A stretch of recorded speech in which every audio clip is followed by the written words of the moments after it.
S'il y a un épisode que je veux que tu écoutes sur le canal vaginal, c'est celui-ci. Un épisode qui va changer le monde, en fait, rien de moins. Et on l'espère. Qu'est-ce qui se passe chez nos 0-5 ans? Qu'est-ce qui se passe qui pourrait nous mettre la puce à l'oreille, qu'il y a des petits défis? Des fois tellement subtils qu'on passe à côté, même qu'on va les banaliser, mais qui font toute la différence dans les compétences en termes d'adaptation, mais aussi de développement, qui pourraient éventuellement amener à des troubles d'apprentissage, des troubles relationnels, des troubles émotionnels, des troubles de toutes les sortes, des troubles moteurs aussi, de posture. Bref, on a fait le tour de tous ces petits red flags qui pourraient sonner dans notre 0-5 ans. Et si tu es un parent de petits-enfants ou que tu es un grand-parent ou que tu es un professionnel qui travaille auprès des petits-enfants, j'espère que tu vas écouter cet épisode-là pour avoir la puce à l'oreille et faire toute la différence dans le bien-être à long terme de ces petits actes-là. Donc, je te souhaite une belle écoute sur les ondes du canal vaginal et j'ai très hâte de lire ton feedback suite à cette écoute. Tous les jours, perceptiblement, religieusement, à l'insu des passants, je m'exerce. Non, ce n'est pas pour devenir un ninja. Non, ce n'est pas non plus un sport de combat. Tous les jours, les exercices pelviens. Oh, les filles, vous savez pas ce qui vous attend. Je sais pas non plus parce qu'on commence, hein? Commençons par commencer. Vous le savez comment j'aime ça, remettre en question notre culture. Et aujourd'hui, on va remettre en question notre culture curative versus préventive, les effets que ça a sur les enfants. Et je suis en compagnie de Pierre-Anne Lacroix, qui est ergothérapeute, prête à chambouler le monde. Tout à fait. Pourquoi tu as envie de parler de ça? Bien, parce que c'est vraiment quelque chose qui me tient à cœur, tu sais, qui est aussi dans ma philosophie de pratique, à quel point on agit trop tard pour les enfants, à quel point le mode d'intervention actuel est toujours en retard sur les problématiques qui sont là, puis il y aurait tellement des choses qui pourraient être différentes dans la vie de plusieurs enfants si on intervenait plus tôt dans leur vie. Bien, enfants, mais adultes aussi. Et adultes aussi, bien sûr. Et là, dis-moi donc, ça veut dire quoi curatif? Bien, le curatif, c'est de régler une situation qui est présente puis qui est problématique. Ça veut dire que la situation est déjà rendue finalement avancée dans le processus. Puis on se rend compte à ce moment-là qu'il faudrait qu'on mette des interventions en place. Faut qu'on te guérisse. Faut qu'on te guérisse, c'est ça, exactement. Faut te soigner. Faut te soigner. Puis si on était plus dans le préventif, ça aurait l'air de quoi? Bien, c'est de prendre en considération les facteurs de risque qui pourraient amener des problématiques qui ne sont pas nécessairement irréversibles à ce moment-là. Fait que c'est de voir c'est quoi les signes qui pourraient nous permettre d'agir, mais d'agir aussi sur toute la population, sur c'est quoi les bonnes pratiques à mettre en place pour s'assurer qu'il y ait certaines conditions qui ne se développent pas. Comme par exemple? Exemple, chez les enfants qui ont des retards dans les déplacements. Bien, c'est quoi les bonnes... C'est quoi un retard de déplacement? Bien, c'est en fait un enfant qui ne suit pas les jalons moteurs. Là. Fait que, par exemple, qui ne marche pas à 4 pattes à 8 mois, qui ne marche pas à 12 mois. Bien, finalement, c'est quoi les bonnes pratiques que les parents peuvent avoir en lien avec ces problématiques-là en mode prévention versus en mode curatif? Fait que ça, c'est un exemple parmi tant d'autres de problématiques qui pourraient survenir. Parce qu'en fait, puis là, on va juste mettre quelque chose au clair. Vas-y. Parce que là, moi, ce que ça m'amène, c'est l'hypervigilance. Tu sais, c'est comme être hyper vigilant ou de voir des bébites quand il n'y en a pas. Qu'est-ce que tu as envie de répondre à ça? Bien, en fait, il y a un juste milieu. Le but, c'est d'être informé sur les risques, les facteurs de risque, sur les bonnes pratiques à avoir. C'est pas de régler un problème qui n'existe pas. Fait que la prévention, c'est d'être outillé comme parent, si on prend le contexte des enfants, à savoir à quel moment, finalement, j'interviens pour stimuler de la bonne façon, sans nécessairement qu'il y ait de problématiques. À quel moment je devrais commencer à m'inquiéter, puis à quel moment c'est vraiment problématique, puis que là, on est rendu en mode curatif. Fait que le but, c'est aussi d'être conscient qu'il y a 3 phases. Il y a la phase où j'interviens juste pour les bonnes pratiques pour savoir comment m'y prendre. Il y a la partie à quel moment je devrais vraiment commencer à avoir des inquiétudes, puis à quel moment c'est devenu une problématique. Fait que la prévention, c'est aussi d'outiller les gens à savoir dans quelle, finalement, section on se situe selon les problématiques. Puis là, on va reparler par rapport au déplacement, par exemple.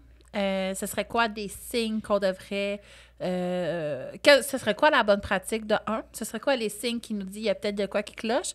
Puis quand il est trop tard? Bien, les bonnes pratiques, c'est de faire développer les bébés au sol. Fait qu'en fait, les bébés, ce qu'ils ont besoin, c'est d'avoir des opportunités d'apprentissage au sol avec des jouets pour avoir le goût de se déplacer. Fait que ça, c'est pas en mode curatif parce qu'il n'y en a pas nécessairement de problématique, mais tu as beaucoup moins de chances que ton bébé développe des retards de déplacement si tu lui offres ces opportunités-là. Donc, c'est là où on parle de prévention, de comment finalement outiller les parents à savoir quoi faire au bon timing, au bon moment. Parce qu'il y a des problèmes de déplacement qui sont liés au développement, en fait, puis qui ne sont pas des maladies. Parce Exactement. que tu peux avoir des conditions où est-ce que là, il y a un problème vraiment... Oui. Puis là, c'est d'amener les parents aussi à repérer c'est quoi les conditions, par exemple, l'hypotonie. Fait que le manque de force musculaire, par exemple, du tronc, fait que les bébés qui ont de la misère à se tenir assis, par exemple, bien, ce signe-là, bien, à quel moment on peut l'apercevoir, à quel moment il devient inquiétant, puis à quel moment il est une problématique. Fait qu'il y en a certaines conditions plus spécifiques, bien, qu'on sait qu'ils reviennent, puis que ceux-là, il faut plus les surveiller. Puis ça changerait quoi dans la vie de l'enfant, mettons qu'on travaille son hypotonie à 2 mois versus on le travaille à 18? Bien, c'est qu'en fait, l'être humain, partons de la base que l'être humain est un être paresseux, qui va se trouver des stratégies alternatives s'il n'arrive pas à faire quelque chose. Fait que ton bébé qui est hypotonique, qui n'arrive pas nécessairement à prendre le 4 pattes, bien, ça se peut qu'il se déplace sur les fesses. Parce que lui, il veut se déplacer, il va se trouver un truc. C'est juste qu'il va utiliser la mauvaise posture, il va utiliser les mauvais muscles, puis ça, à long terme, ça peut avoir d'autres effets. Par exemple, sur les déplacements à la marche, par exemple, sur les sauts. Donc, c'est sûr que ton enfant, s'il y a la curiosité qui est là, ben il va s'en trouver des trucs. C'est juste qu'on ne veut pas nécessairement qu'il développe les mauvais trucs parce qu'après ça, à long terme, ça peut avoir d'autres impacts. Puis là, tu sais, parlons-en parce que ça a un effet sur le périnée, hein? Oui. Puis savais-tu que moi, mes clientes, la plupart, j'ai fait ramper maintenant? Oui, on repasse souvent par les postures. Par les étapes de développement, parce qu'en fait, en rampant, tu viens travailler ton gros orteil puis tes nerfs, ton extension de hanche, tes fessiers d'une façon qui soutient ton plancher pelvien. Fait qu'il y a des problématiques pelviennes qu'on va soigner en rampant. Wow! Puis est-ce que c'est des clientes, là, je ne sais pas si tu leur as posé la question, s'ils l'ont eu, le rampé, quand ils étaient petits? C'est difficile d'avoir l'information parfois, mais des fois, effectivement, ils l'ont pas eu. Okay. Puis ça fait une différence parce que, c'est par exemple, là, utiliser nos fessiers pour nous aider au niveau de nos symptômes pelviens, par exemple. Il y a des clients qui ne sont pas capables de le faire. Puis là, on passait des mois et des mois à essayer de créer des nerfs, des chemins de nerfs, en fait, dans une brousse qu'on n'arrivait pas à refaire un chemin. Puis c'était confrontant. Puis là, on était comme... On ne pouvait pas évoluer, fait qu'on se ramassait comme avec un plateau non optimal. Et en venant ramper, finalement, je ne dis pas que c'est la solution pour tout, là, on s'entend, là. C'est pas le miracle du siècle, mais souvent, ça faisait qu'on passait ailleurs. Puis là, enfin, on créait des chemins par le rampage. Fait que je faisais ramper mes clientes ou marcher de reculons. Là, ça a aussi un effet. Mais moi, il y a beaucoup d'enfants que je repasse par le 4 pattes. Parce qu'il y a plein de choses dans le 4 pattes que le corps va développer, que tu as besoin pour... Au niveau de la stabilité du dos, au niveau de la mécanique des hanches, au niveau des stratégies de muscles, c'est vraiment intéressant, là, tous ces mouvements-là. Exactement, mais c'est pas tous les parents qui savent, finalement, c'est quoi cette séquence-là, à quel moment tu devrais, finalement, te dire que ton enfant prend des stratégies alternatives qui vont avoir de l'impact à long terme. Ça, sa santé en termes de confort. Oui. Ça, on va en parler dans un autre épisode, les douleurs des enfants. Ouais. Ça va être fascinant. Le prochain? Oui, le prochain. C'est le prochain. Mais là, continuons avec notre idée du curatif préventif. Donc, avec les enfants, tu le vois souvent où est-ce que, en fait, toi, on te consulte qui est un peu tard, là? Bien, c'est ça le problème. C'est que dans le 0-5 ans, c'est là où on a le plus de capacité à refaire des nouveaux chemins dans notre cerveau. La plasticité cérébrale, bien, c'est là qu'elle est la plus rapide. Donc, on a bien plus de chances d'être capable de créer des nouvelles connexions, de créer des chemins moteurs ou des chemins cognitifs plus rapidement dans le 0-5 ans que quand ils sont passés 5 ans, quand ils sont rendus à l'école. Il y a aussi la problématique qu'une fois qu'ils sont rendus à l'école, moi, je le vois, c'est plus dur pour les parents de s'investir dans un suivi qui est régulier juste par le contexte que là, tu veux pas lui faire manquer de l'école, faut t'aller le chercher, faut que tu reviennes. Tu sais, quand ils sont à la garderie, les parents ont moins l'impression aussi qu'ils ratent des choses importantes. Fait que c'est un peu plus facile dans ce contexte-là de venir consulter. Fait que c'est sûr que notre meilleur timing d'intervention, c'est le 0-5 ans parce que quand ils sont rendus à 5 ans puis qu'il y a plein d'autres habiletés qui se développent, ben si tes bases, ils sont pas là, ben tu as bien plus de chances que ton enfant prenne des mauvais plis ou prenne des mauvaises façons pour réussir à s'adapter à toutes les demandes qu'il y a à l'école. Puis ça peut demander de l'énergie, ben justement. Oui. Puis là, tu as des difficultés d'apprentissage parce qu'en fait, au niveau de cette énergie-là, ben, tu en as moins, mais aussi au niveau neurologique, si tu as commencé à te déplacer justement en utilisant les fesses, au niveau neuro, tu ne développes pas les mêmes nerfs que quelqu'un d'autre qui a commencé à ramper, par exemple. Ouais. Fait qu'après ça, dans la vie, ça doit avoir un impact aussi dans les apprentissages. Là, je dis oui. ça, mais c'est une Par hypothèse. exemple, sur la posture assise sur une chaise. chaise. Il y a des enfants qui sont pas capables de rester assis parce qu'ils n'ont pas la stabilité, ils n'ont pas le contrôle moteur pour réussir à le faire. Fait qu'on leur demande des efforts cognitifs, d'être à l'école, d'écouter, alors qu'ils n'ont même pas la capacité motrice de rester assis sur leur chaise. Fait que étape 1, si t'es pas capable d'être assis, tu peux pas mettre ton énergie à écouter ta prof. Ben non, parce que là, t'es en double travail, fait que c'est sûr que c'est plus exigeant. Fait que là, c'est des enfants qu'on va leur dire « Reste assis sur ta chaise, enlève tes pieds d'enrouler dans dessous de tes pattes, reste, tu sais, mets-toi pas sur les genoux. » Mais souvent, c'est que c'est trop exigeant au niveau physique pour qu'ils soient capables de prendre une position assise et de la soutenir. Mais ça, là, parlons-en, ça dérange-tu tant que ça qu'il soit assis sur ses genoux ou qu'il y ait de l'air d'un spaghetti autour de sa patte de chaise? Ça, effectivement, c'est des fausses croyances qu'on a que les enfants devraient toujours être assis bien sagement sur leur chaise, jambes à 90, les mains sur le bureau, puis être capable d'être en position d'écoute pendant une longue durée. Fait que ça, c'est souvent des exigences qu'on demande aux enfants qui sont trop grandes. Il y a des enfants pour qui on peut aller travailler quand même les processus sous-jacents pour qu'ils soient capables d'être plus confortables dans les postures d'écoute. Mais si on parle aussi du fait qu'ils sont beaucoup, tu sais, souvent à la maternelle, là, assis en rond par terre, assis en tailleur. C'est pas tous les enfants qui ont les capacités de rester en tailleur. Fait que c'est sûr que ça fait des enfants qui se ramassent évachés, qui se ramassent sur le dos, puis là, on les chicane parce qu'ils sont pas capables de garder la posture. Mais c'est pas comportemental. Ça témoigne d'un besoin plus profond qu'on doit analyser comme adulte. Exactement. C'est intéressant. Puis ça, les personnes qui nous écoutent, si, par exemple, toi, quand tu es assis longtemps, tu finis par avoir des points entre les omoplates ou des inconforts, c'est souvent un signe que tu manques de force abdo-pelvien, là. Fait que c'est un signe de besoin pelvien. Imagine-toi donc. Fait que voilà, c'est dit.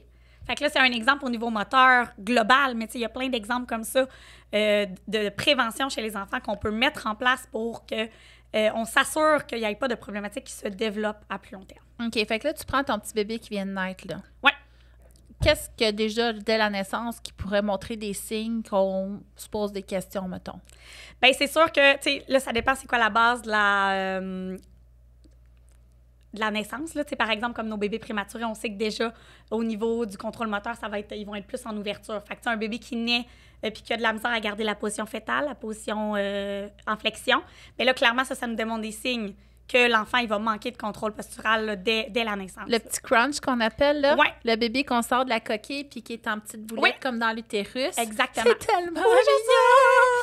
Puis ça, fait que quand ton bébé fait pas le crunch, je peux te dire, il y a peut-être un petit problème. Ouais, parce qu'en principe, à cet âge-là, s'ils sont nés à terme, ils sont censés être capables de maintenir la position. La petite posture fétale, la petite boulette. Fait que par exemple, ça, c'est un signe. Puis là, c'est sûr qu'en bas âge, c'est beaucoup les signes moteurs parce que c'est la première chose c'est le sensoriel après le moteur qui se développe. Fait que c'est ça comme nos premiers signes qui nous permettent d'intervenir. Tu sais, comme par exemple, si on prend plus au niveau sensoriel, là, je vais parler des babys. Les bébés à besoins intenses. Mais probablement que si ton bébé fait des réactions émotionnelles intenses, moi, je pense qu'il y a un lien avec le sensoriel qui pourrait être là. Fait que d'outiller les parents à savoir, ça se peut que ton enfant il présente déjà des signes d'hypersensibilité à la naissance. Puis ma fille, ma première, qui est mon portrait craché à tous les niveaux, il n'y a aucune différence. On doit avoir 100% les mêmes gènes, en fait. Elle n'est baby, elle. Fait que elle, là, pour qu'elle aille bien, il fallait qu'il y ait un bruit d'eau constant qui roule. Puis on avait enregistré des bruits d'eau sur la TV, sur nos iPads dans ce temps-là, puis partout. Puis quand elle était en crise, on ouvrait l'eau. Ça la calmait. Elle tolérait pas les vêtements.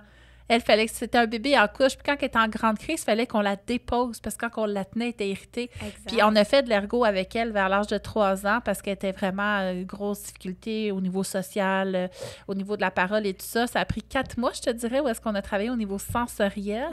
Et tout ça, c'est réglé. Fait que si tu le sais comme parent, que tu es conscient de cette problématique-là, tu peux y aller en prévention, de dire, je vais essayer de trouver des trucs qui vont aider mon bébé. Puis c'est pas juste parce que je suis incompétent comme parent à m'en occuper que mon enfant pleure. Ou mon enfant, c'est un mauvais bébé. Oui. Ça m'écoeure. Oh, t'as un bon bébé, il dort bien. Ouais. Voyons, toi. C'est ton critère de bon bébé. Moi, même si c'était un baby, je veux dire, ça aurait été le fun que j'aille de l'ergo plus tôt. Mais même moi, comme physio qui connaissait les ergos, ça n'a pas été mon réflexe. Ça a été mon réflexe vraiment vers l'âge de 3 ans. J'ai fait, me semble que c'est un cas d'ergo, ça. Puis là, j'étais allée. Tu sais, une chance. Ben oui, parce que souvent, quand il y a l'enjeu émotionnel qui embarque, fait que vers 3 ans, souvent, c'est là où ça devient un peu plus challengeant émotionnellement. C'est là où on va consulter plus pour les défis sensoriels. Oui, c'est ça. Mais on aurait pu avoir la vie plus simple si on avait consulté plus tôt. Probablement. Il y a tant à faire avec nos petits poulets. Fait que là, tu parlais le crunch. Puis pour commencer, le crunch, on est censé le faire jusqu'à combien de mois, mettons? En fait, c'est que après ça, ils vont développer du contrôle moteur. C'est ça. Fait que, tu sais, mettons, rendu à 3-4 mois, là, ils sont plus mobiles, ils vont se tenir, tu sais, ils vont commencer à vouloir mettre du poids sur leurs bras. Fait que, tu sais, là, à ce moment-là, c'est correct qu'ils soient plus en position du crunch. OK. Fait que, si on parle des petits 3 mois, mettons. Ouais, fait c'est qu'un ça. petit, vraiment nouveau-né. Ils vont commencer après ça plus tard à se mettre à jouer avec les pieds. Fait que, tu sais, ça, c'est un signe aussi que tes abdos, ils vont bien, que si t'es capable de lever tes pieds dans les airs pour aller jouer avec tes pieds. Fait qu'un bébé, par exemple, qui n'a pas d'intérêt à jouer avec ses pieds, ben ça me sonne quand même que probablement qu'il n'est pas capable de le faire parce que dans le développement normal, les bébés le font. À combien de mois qu'ils commencent à faire ça, jouer avec leurs pieds? Ça va être du 4-5 mois. Ah, moi, ils n'ont jamais fait ça, les miens. OK. Ils ont tous pas rampé. Mais ils ont marché à 4 pattes. À 5 mois. À 5 mois. Ils marchaient tous à 4 pattes, puis ils ont tous marché à 9 mois. Mais ils rampaient pas, les miens. Fait que là, tu sais, c'est ça. Fait que ça veut pas dire, puis c'est pas de cause à effet, c'est un peu ça l'aspect de la prévention. C'est pas tous les bébés qui n'ont pas rampé vont développer des problématiques. C'est les bébés qui ne rampent pas sont à risque, qu'il y ait des prérequis qui soient pas là, puis qu'il y ait des impacts à long terme. Troubles d'apprentissage, troubles d'orthophonie, troubles de peu importe. Oui, exactement. Relationnel. Fait que c'est pas de cause à effet, mais en même temps, si on prévient tous ces défis-là, ben on a moins de chances que notre enfant ait ces problématiques-là à long terme. Fait que c'est là où le but, c'est pas de s'inquiéter tout de suite, c'est juste de voir c'est quoi les signes qui nous démontrent que notre bébé pourrait avoir des besoins, qu'on pourrait prendre en charge plus rapidement pour s'assurer que l'écart qui se creuse, parce que souvent, c'est ça quand on est rendu avec un trouble, c'est que là, l'écart qui s'est creusé entre les défis de notre enfant puis les habiletés qui sont attendues est rendu significativement assez grande pour qu'on parle d'un trouble. Tu sais, parce que oui, tous les enfants se développent à leur rythme, ça, je suis tout à fait d'accord. C'est juste qu'à un moment donné, il y a quand même une notion d'écart entre ce qui est attendu puis ce que ton enfant est capable de faire. Fait que quand l'écart devient trop grand pour qu'il soit capable de fonctionner, ben c'est un peu là où finalement on est rendu dans un mode curatif. Puis là, il faut prendre en considération que l'écart qui est inquiétant varie aussi en fonction de l'âge. Moi, par exemple, un petit bébé qui est dans le 0-1 an, on le sait, 0-1 an, c'est fulgurant là, ce qui se passe. On part d'une petite crevette qui fait pas grand-chose à un bébé qui marche. Là. Ouais, c'est fou. Fait que c'est sûr que moi, tu sais, mettons, je me donne un range de plus ou moins 3 mois où on est dans notre courbe de la normalité. OK. Fait que mettons qu'on attend qu'un enfant marche à 12 mois. Tu sais, s'il marche à 9 mois ou s'il marche à 15 mois, C'est ça. ça va. On est dans le range. Mais quand on s'approche du plus ou moins 3 mois, ben c'est là où ça devient un peu tannant. Tu sais, fait que moi, mettons, à plus ou moins 2 mois, je suis comme en mode prévention. Fait qu'on surveille, on s'assure que le développement va bien. Mais quand on est rendu aux 3 mois, ben là, on est comme en mode intervention pour s'assurer qu'on ne se ramasse pas finalement en mode curatif. Mais quand je prends mes enfants un peu plus vieux, où le développement est un peu moins fulgurant, bien là, je me donne une marge de manœuvre qui est un petit peu plus grande.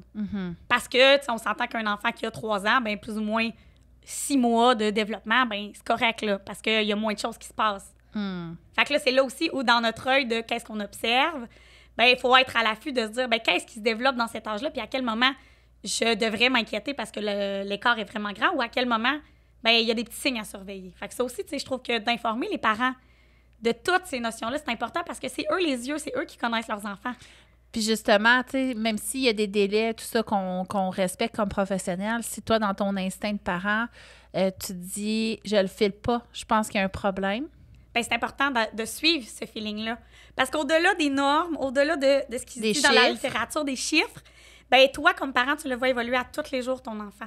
Fait que si tu as un feeling qu'il y a quelque chose qui fonctionne pas, ben oui, c'est sûr que c'est important d'aller consulter parce que des fois, ces enfants-là passent en dessous du radar. Puis tu sais, j'ai un exemple concret d'un petit garçon qui est rendu en 3e année, que maman, depuis son début de rentrée scolaire, trouve que c'est difficile mais il n'y a pas accès à des services parce que l'écart est comme pas si grand que ça selon le système scolaire. Puis là, on se rend compte en 3e année que c'est vraiment difficile. Ben, il vient de consulter avec une neuropsychologue avec un diagnostic de dysorthographie puis de dyslexie. Alors qu'il avait passé sous le radar. Mais maman, elle avait un feeling qu'elle y arrivait à la maison super fatiguée. Là, les notes commençaient à crasher. Mais elle, depuis la rentrée scolaire, elle se doute qu'il y a quelque chose qui ne fonctionne pas. Mais si cette maman-là n'avait pas poussé, mais probablement qu'il aurait été en échec pour les années à suivre. Puis c'est un petit garçon, probablement, qui ne se serait pas investi dans tout ce qui est scolaire parce qu'il est en train de se démotiver. Mais ils sont pas fous, les enfants, hein? Si c'est juste compliqué puis ardu, laisse faire ça. Tu sais, va-t'en vers qu'est-ce qui est facile. Ben oui, c'est ça, exactement. Oui, fait que c'est vraiment fascinant. J'avais envie de rebondir là-dessus. Vas-y. Parce que effectivement, tu sais, au niveau de l'instinct, quand tu as l'instinct dans toi qui dit il y a de quoi qui cloche, mais qu'on te dit oh non, ça va se placer aussi, ça. En fait, ce que tu es en train de nous dire, c'est que ça a des enjeux quand même à long terme ou dans la guérison aussi. Tu sais, y a-tu un moment donné où est-ce que c'est fatal puis il n'y a plus rien à faire? Il y a toujours quelque chose qu'on peut aller chercher. Tu vois, comme là, mon petit coco de 9 ans, il y a encore des trucs qu'on peut aller chercher, il y a encore des améliorations qu'on peut faire. On s'entend que le cerveau, c'est une belle machine qui continue quand même à faire des apprentissages puis à bâtir des connexions. Fait qu'il ne faut pas sentir qu'il est trop tard d'aller consulter parce que notre enfant est rendu plus vieux. Parce qu'il y a quand même des... tu sais, des fois, je trouve ça intéressant de les voir plus vieux parce qu'ils ont d'autres habiletés en plus cognitives avec lesquelles on peut aller pallier qu'avec un enfant de 2 ans, ben, je peux moins aller travailler parce que j'ai pas cet aspect de raisonnement-là. Fait que pour chacun des âges où on intervient, il y a quelque chose qu'on peut aller créer qui va les aider finalement à développer les habiletés de base pour soutenir le reste de leur développement. Fait que non, il n'est pas trop tard. Même si vous avez l'impression qu'il y a des choses qui se sont peut-être cristallisées, on peut toujours aller trouver des trucs pour les soutenir et les aider mieux. Petit poulet. Puis, tu sais, on est vraiment dans une société curative. Oui. Puis, tu me diras si tu penses à autre chose, mais le seul test médical que j'ai trouvé qui était préventif, c'est la coloscopie pour vérifier si... Puis là, je sais jamais si c'est coloscopie ou colonoscopie, puis c'est mon métier de le savoir. Je m'excuse si j'ai pas mis le N ou s'il fallait pas qu'il y en ait, mais bref, avec cet examen-là, où est-ce qu'on passe une caméra dans l'intestin, en fait, où est-ce qu'on voit un polype avant qu'il devienne un cancer, puis on vient l'enlever. Donc là, on est dans le préventif. C'est le seul préventif que j'ai trouvé, parce que même, mettons, la mammographie, tu es dans le curatif, parce que quand tu fais le test puis qu'il est positif, il est déjà trop tard. Ouais. Fait que souvent, on attend d'avoir les problèmes avant d'agir, puis dans d'autres cultures, on va plutôt prévenir qu'un problème arrive. Donc, c'est très culturel là, d'être dans le curatif. Puis ça se voit beaucoup avec nos petits cocos, en fait, où est-ce qu'on attend que le problème soit vraiment présent ou qu'il y ait justement un certain âge, comme par exemple, moi, Mani, qui a maintenant 2 ans et demi, il dit rien encore. 2 ans et demi, il dit maman puis papa. C'est tout. Il dit rien d'autre. Puis depuis ces 1 an, puis il y a quand même eu des frères et des sœurs avant lui, ils ont tous eu des retards de langage importants. Ils ont tous parlé à 3 ans, les miens. Fait que je me suis dit, regarde, à 1 an, on va commencer le processus. Puis il y a Agir tôt, que ça s'appelle, au bouclier, où est-ce que... Mais jusqu'à maintenant, je n'ai que eu des courriels. Puis ils ne commencent pas à avoir les enfants avant 2 ans. Puis là, il y a 2 ans et demi, puis on n'a encore vu personne. Oui, fait que de là aussi pourquoi, quand on a des inquiétudes comme parents, il faut consulter rapidement parce que les délais d'intervention, par exemple, dans un système public, sont longs avant d'avoir quelque chose qui est concret, qui, tu sais, puis souvent, là, il y a comme une espèce de processus où là, tu vas être vu dans un groupe parent, puis là, ils vont donner comme de l'information, mais ton enfant ne sera pas encore vu. Fait que, tu sais, même avant d'être pris en charge, ben il y en a des délais. Fait que si tu décides que tu consultes au moment où tu as vraiment des inquiétudes, puis que tu dis, il y a vraiment rien qui se règle, bien là, il faut que tu penses que tu vas avoir encore un délai si tu n'as pas, par exemple, les moyens d'aller consulter au privé. Fait que ça aussi, ça contribue à augmenter les défis des enfants, tout ce manque d'accès-là aux ressources pour eux. Puis moi, ce qui m'écoeure, là, c'est qu'on les paye nos impôts, tu sais. Fait que là, on se ramasse à payer nos impôts et payer au privé. Puis je sais qu'il y a une partie qui peut être déductible d'impôts dans les services de santé, en tout cas en physio solé, mais c'est pas 100%. Non. Puis c'est à la fin de l'année, avec toutes les autres dépenses, que tu peux venir soustraire certaines choses, mais ça reste quand même qu'on paye en double notre santé tout le temps. Ça, c'est vraiment fâchant. Puis tu vois, pour les enfants, il y avait comme un espèce de petit processus de prévention là, qui était comme l'évaluation 3 ans, qui ont retiré des CLSC. Tu sais, qui était au moins un œil externe d'un professionnel qui au moins avait comme une checklist à passer pour les enfants. Fait que, tu sais, au moins à 3 ans, tous les enfants étaient vus pour être sûr qu'il y ait personne qui arrive à l'école, que ça soit béton, puis qu'on aille passer à côté des interventions. Mais là, ils ont enlevé cette modalité-là. Puis là, maintenant, c'est des questionnaires aux parents. Mais tu sais, on s'entend. Puis moi, j'en ai fait là, des questionnaires avec des parents, puis j'étais là, moi, comme intervenant, je ne sais pas quoi répondre à la question. Je l'ai vu, ton enfant, je suis pas sûre de ce que la question veut dire. Alors toi, comme parent, qui n'a aucune idée du développement, mettons, de ce qui est attendu, tu devrais être capable de répondre clairement à ce questionnaire-là. Puis j'étais comme, je comprends qu'il y a plein de requêtes qui se perdent dans le... Tu sais, fait que là, moi, c'était dans le contexte d'un petit garçon qu'on suspectait un trouble dans le spectre de l'autisme. Fait que là, faut que tu remplis un formulaire avec des items qui s'associent. Fait que là, si tu codes suffisamment, ils t'envoient dans le programme. Puis, tu sais, il y a tellement de choses subtiles dans le trouble du spectre de l'autisme que j'étais là aux parents. Tu sais, mettons, quand ils posent telle question, bien, tu sais, il fallait comme que je rephrase pour qu'ils comprennent, tu sais. Moi, je le comprends plus dans cette subtilité-là. Tu sais, par exemple, fais une demande. Ben oui, il me demande des choses. Non, mais quand il te fait une demande, est-ce que tu as un contact visuel? Est-ce que tu as l'impression que la demande, elle est vraiment en communication et non juste utilitaire? Bien, le parent m'a répondu oui, mais alors que la vraie réponse, c'était non pour le questionnaire. Fait qu'ils font répondre des questionnaires à des parents qui n'ont pas les connaissances pour bien juger les questions. Fait qu'après ça, tu te fais dire, ben non, le CLSC, finalement, m'ont pas offert de service. Mais ça se peut que tu ailles passer à côté. Fait que ça aussi, c'est choquant, de se dire, dans les processus qu'on offre, Ça permet même pas d'avoir un œil sur tous les enfants puis de détecter les problématiques avant la rentrée scolaire. Fait que je les comprends, les professeurs de maternelle qui voient rentrer leurs élèves avec beaucoup d'enfants à défi qu'on n'avait pas dépistés puis qui n'ont pas eu d'intervention, tu sais. D'être comme sur le choc de dire « OK, mais comment je vais réussir à gérer ma classe? » C'est rough, hein? C'est des grosses classes, là. Ben oui, c'est ça. Fait que, tu sais, mine de rien, quand t'en as 14 et que t'as la moitié, finalement, qui ont des défis de toutes sortes, parce qu'ils n'ont pas tous les mêmes défis. Fait que là, comment moi, je m'adapte comme prof à tous ces enfants-là? Tu n'as pas ces connaissances-là non plus. Exactement. Fait que c'est sûr que ça, d'être dans un modèle curatif, ben ça rajoute ces défis-là dans notre système. Fait que là, on pitche ça dans un autre système. Puis d'un autre côté, tu sais, les professionnels de la santé qui nous écoutent, s'il vous plaît, par pitié, tu sais, quand un parent suspecte quelque chose. Moi, ça m'est déjà arrivé à l'école, ma fille de 6e année, nous, on avait fait l'école maison, puis en 6e année, on l'envoyait à la vraie école pour voir si j'avais fait une bonne job avant d'aller au secondaire. Tu sais, c'est comme ma façon de voir, j'ai-tu bien éduqué mon enfant, c'était ma première aussi. Et on n'avait pas fait d'anglais avec elle beaucoup. Puis elle arrivait dans une école bilingue. Puis ça m'a inquiétée. Puis je me disais, OK, la marche est comme haute.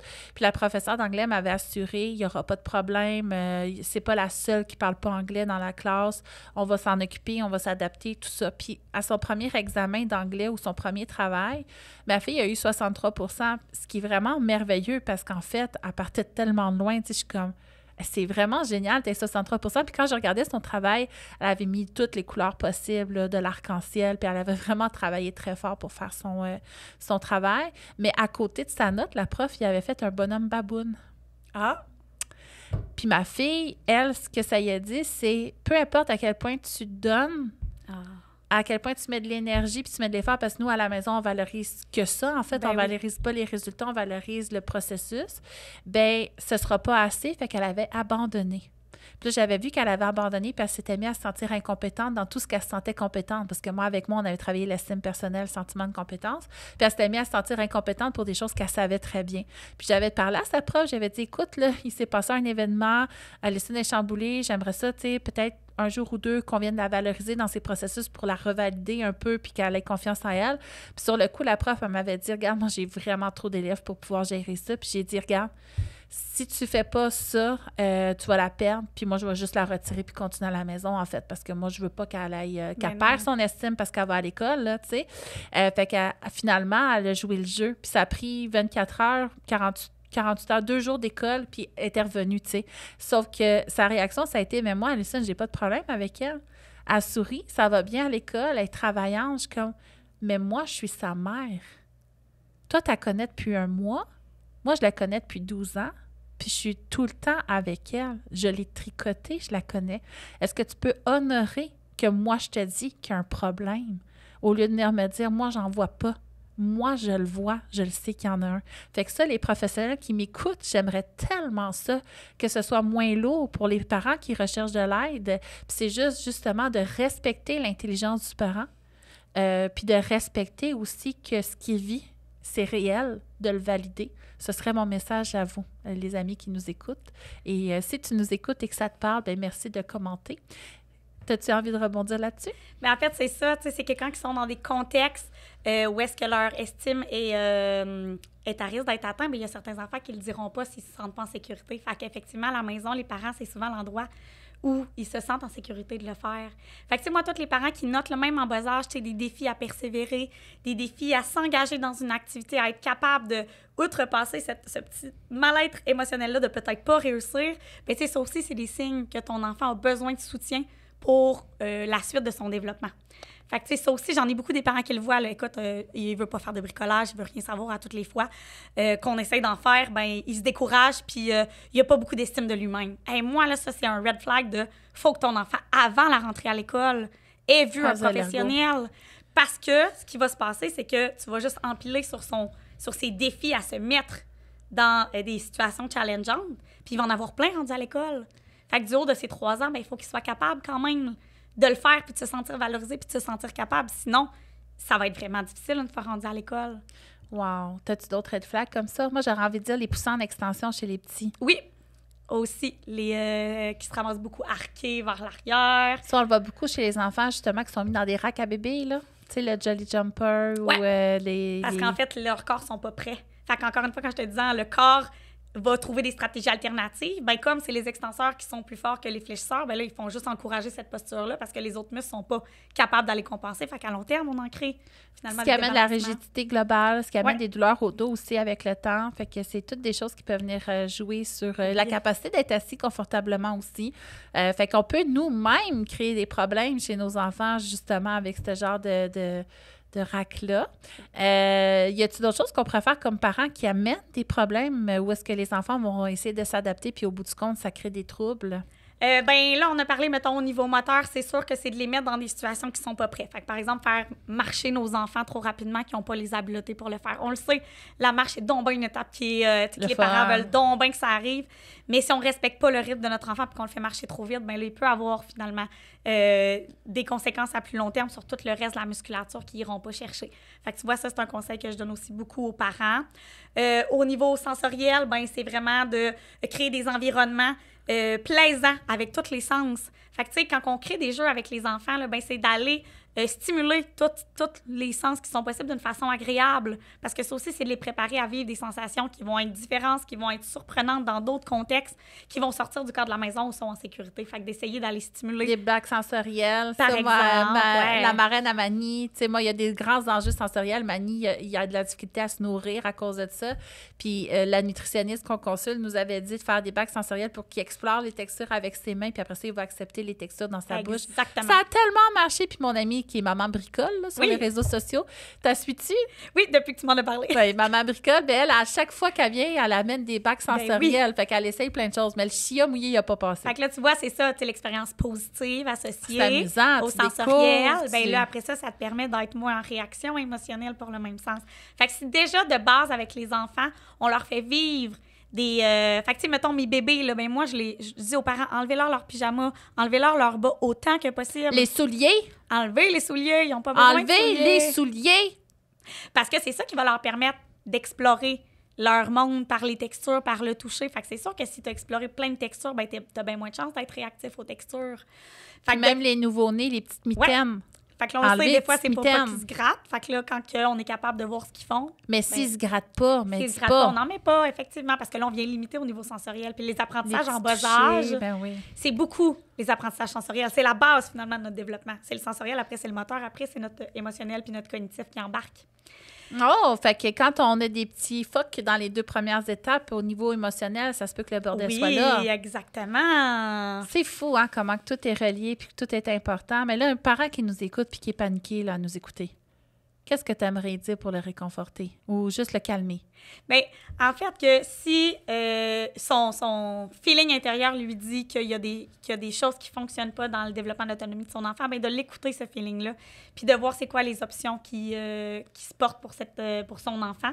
Parce que clairement, si toi, comme parent, tu as des questionnements, probablement qu'il y a quelque chose qui se passe, que ce soit de toi, les outils comme parent, à comprendre, finalement, en lien avec la problématique que tu vois, qu'est-ce qui pourrait se passer? Tu sais, des fois, ça finit qu'on s'informe, puis là, c'est de choisir ses sources, bien sûr. Ouais. Fait que de trouver des professionnels de la santé qui offrent de l'information valide et de qualité pour soit calmer ton inquiétude ou pour valider que ton inquiétude, elle a raison d'être. Bien, ça peut être la première chose qui est assez facile à faire. C'est comme moi, j'en offre de l'information sur le développement de l'enfant. Il y en a plein des professionnels là, qui sont sur les réseaux sociaux qui te permettent. Ouais. Ça peut être aussi d'écrire, tu sais, moi, j'ai des parents qui m'écrivent juste voici telle problématique, est-ce que tu crois que ce serait pertinent que je consulte? Fait que là, moi, après ça, je peux leur dire, ben tu sais, voici l'orientation que moi, je donnerais au dossier. Fait que soit, si ça ne s'est pas replacé dans 2 mois, ben effectivement, moi, je pense que c'est une raison valable de venir consulter. Ou ça, c'est normal dans le développement, moi, j'ai pas d'inquiétude, mais si dans tant de temps, toi, ça continue à te déranger, viens me consulter. Fait que des fois, juste d'aller valider auprès d'un professionnel à savoir est-ce que je devrais consulter ici maintenant, bien, ça peut nous rassurer ou finalement encourager ce qu'on avait décidé de prendre comme action. Puis là, c'est ça, là, il faut quand même choisir le professionnel. Oui. Parce que moi, ce que j'ai observé, c'est que souvent, on va attendre que ce soit un problème avant de consulter, peut-être plus au public, là. Ouais. Fait qu'il est souvent... Puis là, je sais pas si au public, il y a certains endroits où est-ce qu'on est plus dans la prévention, mais avec les délais, c'est compliqué. Moi, j'aime beaucoup les services offerts par les maisons de la famille. Tu sais, moi, j'ai beaucoup de parents qui vont là puis qui... En fait, c'est que tu as d'autres mamans qui peuvent te donner des avis, tu as d'autres professionnels qui sont là. Comme moi, je vais donner des ateliers dans mes maisons de la famille. Je les offre gratuitement parce que je trouve que c'est la base, finalement, d'aider les parents à faire de la prévention, à comprendre ce qui se passe avec leurs enfants. Fait qu'il y a certaines ressources gratuites comme ça qui sont disponibles. Fait que moi, la Maison de la famille, par exemple, en Abitibi, à Val-d'Or, il offre des ateliers avec des professionnels qui sont gratuits pour les parents pour pouvoir les soutenir.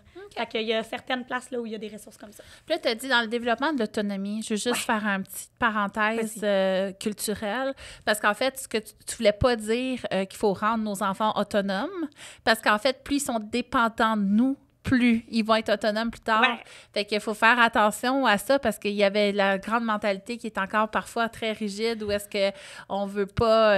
on veut rendre les enfants comme des mini-adultes, en fait, puis au contraire, on entretient de l'anxiété. En fait, moi, tu sais, là, j'ai dit autonomie, là, mais moi, ce que je prends, c'est de développer l'engagement de ton enfant, que ton enfant ait le goût de réaliser des choses par lui-même.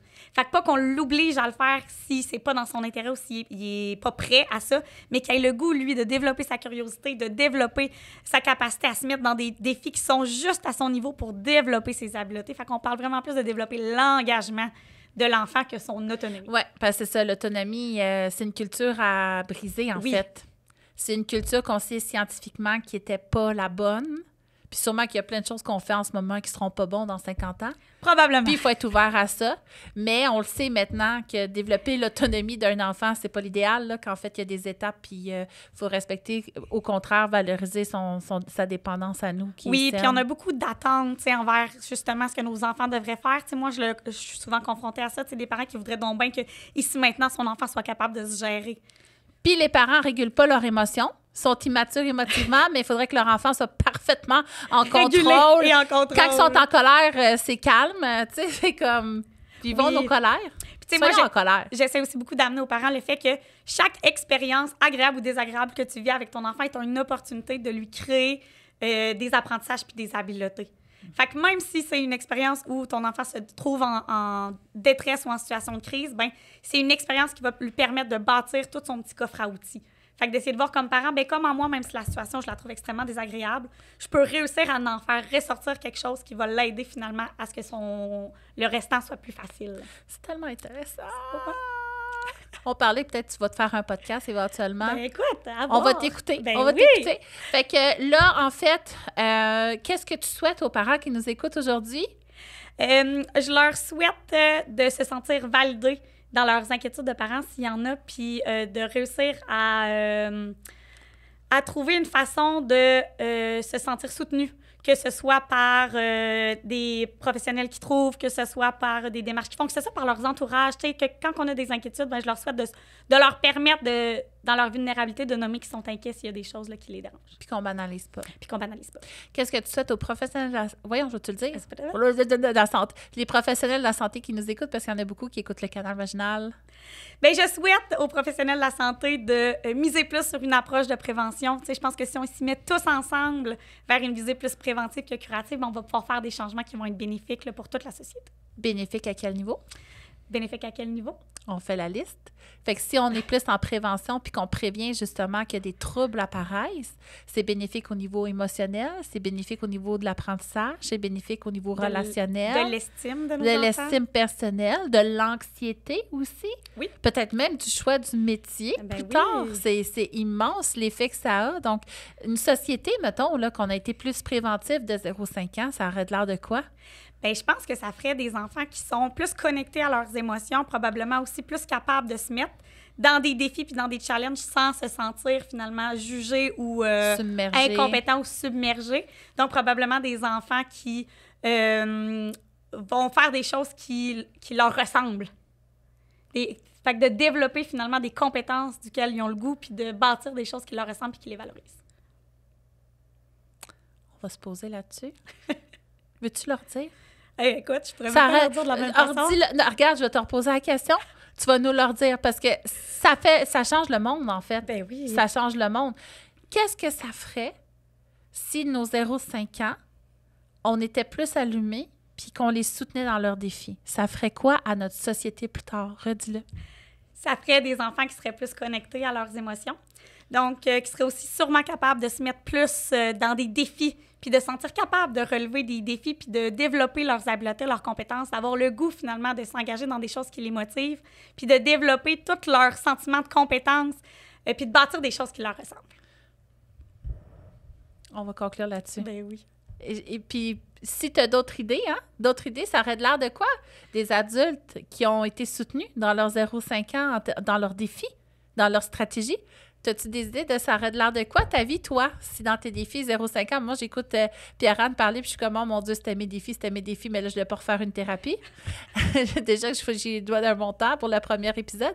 Donc, j'ai hâte de voir qu'est-ce qui en ressort pour toi. Donc, arrêtons de déshumaniser aussi nos petits-enfants. Oui. Ah, c'est pas des petits robots. Laissons les enfants être des enfants.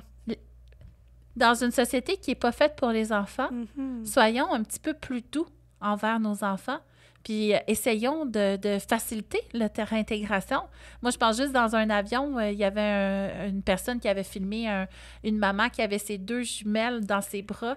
Puis elle n'avait pas le droit d'avoir les 2 bébés. Puis c'était des bébés de 6 mois qui ne s'assoyaient pas. Fait qu'elle ne pouvait pas l'attacher sur le banc à côté. Fait qu'il fallait qu'elle sorte de l'avion. Puis il y a quelqu'un à côté qui a dit, regarde, moi, je vais t'en prendre un de tes bébés. Puis tout le long, il a tenu le bébé dans ses bras puis il a dormi. Fait que, tu sais, soyons bienveillants envers les enfants. Les enfants ne sont pas trop bruyants. Les enfants ne dérangent pas. Ils sont juste dans un environnement qui n'est pas adapté à eux. Donc, rendons l'environnement adapté à eux. Puis si on adapte l'environnement et notre société aux besoins des enfants, et que tout serait plus doux. Ah oui. Tout serait plus beau, tout serait plus amusant. Imaginez ça. Je vous laisse imaginer ça, puis j'attends vos commentaires avec impatience. Merci d'avoir été à l'écoute.